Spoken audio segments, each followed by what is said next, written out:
사람들의 시선이 가장 많이 머물게 될 마당은 어떤 조경시설도 갖추지 않는다. 그 이유는 무엇일까? 한참 뜨거워진 마당의 대기는 상승할 수밖에 없다. 그 빈 공간을 채우는 것은 뒤란에 형성된 차가운 공기. 하지만 집이 가로막혀 있어 찬바람은 집 내부를 통과할 수밖에 없다. 한여름 한옥의 내부가 시원할 수밖에 없는 이유인 것이다. 때문에 한옥의 대청마루는 큼지막한 뒷문이 달려있고 뒷문은 반드시 뒤란과 연결돼 있다. 산으로 연결된 뒤란이야말로 여름철 찬바람이 모여있는 오늘로 치자면 에어컨이었던 셈이다. 안채와 창고 사이를 약간 엇나가게 배치한 까닭도 그 때문. 실제 마당 쪽의 150cm의 간격은 뒤로 가면서 절반폭으로 줄어든다. 이건 역시 바람의 속도를 감안한 냉방 시스템이다. 우리의 주거 문화에서 또 하나 빼놓을 수 없는 절묘한 과학이 있다. 바로 난방이다. 세계 거의 모든 나라의 부엌은 단순히 취사 기능만을 담당한다. 하지만 우리나라의 부엌은 달랐다. 가족을 위한 취사 기능 외에도 가장 열 효율이 높고 기능성이 좋은 난방 역할까지 해냈던 것이다. 아궁이에서 지핀 불은 분엄기라는 고개를 넘어 고래를 따라 이동하면서 방바닥에 열을 전달한다. 고래의 끝자락에 있는 불웅덩이의 이름은 개자리. 이렇듯 아궁이를 출발한 불기운은 여러 단계의 과학적 장치들을 통과하며 모든 열기를 소진한 다음 굴뚝으로 빠져나가게 된다. 이게 불안문이거든요. 우리가 이제 요즘 그 TV 사이즈 보면 다 16대 구라고 하죠. 우리 요즘에 나온 그 치순 황금비가 요즘 나온 거 같잖아. 옛날 어른들은 벌써 다 그거 갖고 있었다. 어떻게 변하나 보시라.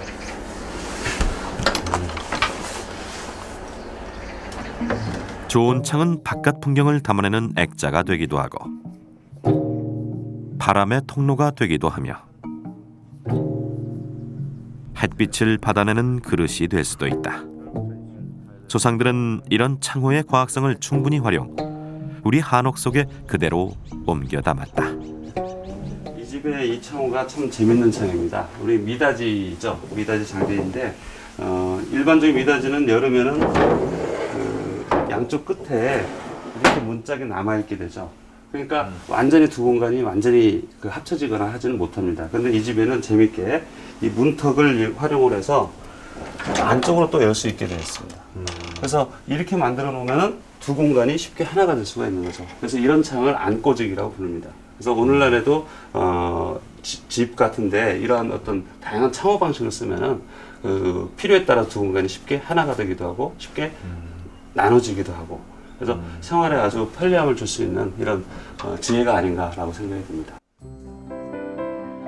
구들과 창호는 우리의 전통주택이 사계절 모두에 적응할 수 있는 가변적이고 실용적인 주택이었음을 단적으로 증명한다.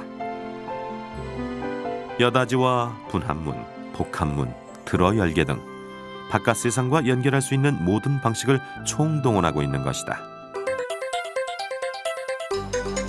햇빛을 받아내는 처마의 경우 일본의 주택은 매우 낮고 길게 나와 있음을 알 수 있다. 당연히 내부가 어두울 수밖에 없다. 한옥보다 처마의 길이가 짧은 중국의 경우는 어떨까? 역시 내부가 비교적 어둡다는 것을 알 수 있다. 그런데 한옥의 경우 중국보다 처마가 길지만 훨씬 밝은 편에 속한다. 창호와 석가래, 방바닥이 내뿜는 반사광 때문이다. 우리나라의 처마를 보면은 대략 기둥 중심선에서 처마까지 나온 요 밑에서 쟀을 때 거리가 각도가 약 30도의 각도 정도를 이룹니다.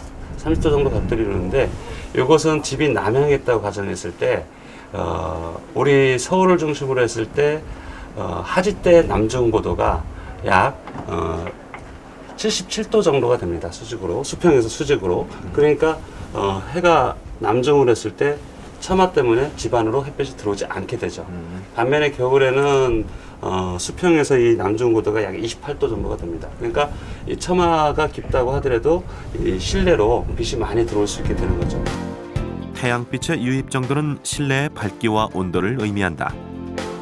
뜨거운 여름은 빛을 차단해야 하고 겨울엔 많은 빛을 들여 따뜻하게 해야 한다. 한옥의 처마는 이 두 가지의 일을 동시에 해내는 햇빛 자동 조절 장치인 셈이다.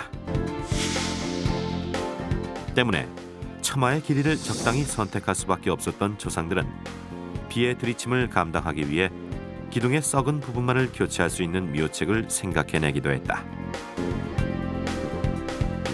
이처럼 조상들은 한옥 속에 눈에 보이지 않는 최첨단 자연 에너지 시스템을 가동시키고 있었던 것이다.